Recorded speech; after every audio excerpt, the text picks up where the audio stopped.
J'ai écouté ce matin un podcast du Tropical MBA et dans ce podcast, ils ont une grande théorie et c'est la théorie des 1000 jours. C'est-à-dire que si quelqu'un quitte son travail et lance un business en ligne, en moyenne, ça lui prend environ 1000 jours avant de pouvoir tirer de son business les mêmes revenus qu'il avait dans sa carrière précédente. Qu'est-ce que tu penses de ce chiffre ? Ça semble assez cohérent pour quelqu'un qui démarre. Alors, toi comme moi, si on repartait de zéro, on repartirait pas de zéro. En fait, c'est ça la réalité. C'est-à-dire que tu as un bagage, mais quand tu pars vraiment de zéro, quelqu'un, je sais pas, qui abandonne son boulot de mécanicien aujourd'hui et qui se lance dans le dropshipping, oui, il va devoir apprendre de zéro toutes les bases. Non seulement du dropshipping, non seulement du commerce, mais du marketing en ligne et puis de plein de choses qu'il connaît pas. Donc, l'apprentissage, il est long et c'est vrai qu'il y a plein de choses à connaître aujourd'hui.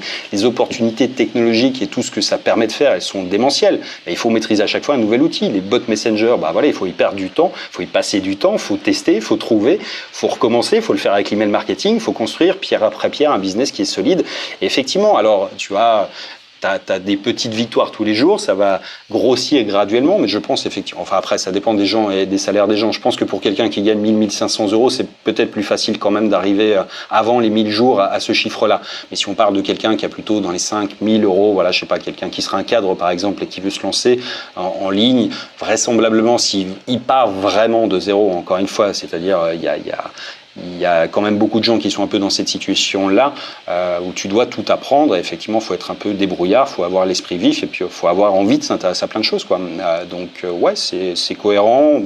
Sans doute un peu trop long pour des gens qui partent avec un petit revenu et après il faut le voir avec des revenus stabilisés. Tu as toujours des pics dans le business, je sais pas, tu as un produit qui cartonne tout de suite, tu as l'impression que tu as passé un palier, que tu es millionnaire demain. Bon, en réalité ça retombe assez vite comme un soufflé parce que tu as des effets comme ça de palier. C'est vrai que ce qui compte c'est la croissance sur le temps et ouais, je pense une bonne année pour arriver à avoir quelque chose qui te permet déjà d'avoir des revenus stables et qui te permettent de pas te dire bon je vais devoir retourner travailler pour un patron si tu viens de te lancer, ouais, une année pour avoir vraiment quelque chose où tu dis ça y est, ouf, j'en suis sorti, ouais, je pense. Ensuite, pour avoir vraiment quelque chose qui tourne, que tu as automatisé, où tu n'as plus besoin de te poser la question du chiffre d'affaires, où tu es un peu sécurisé et en confiance, ouais, 2-3 ans, ça semble cohérent, quoi.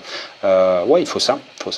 Salut, c'est Stan, j'espère que vous avez apprécié cet extrait du podcast Marketing Mania. Bien sûr, vous pouvez retrouver l'ensemble des épisodes du podcast, y compris les instructions sur comment vous abonner sur l'application Apple Podcast ou sur votre téléphone Android en vous rendant sur mon site à l'adresse marketingmania.fr/podcast. Je vous ai mis le lien dans la description de cette vidéo.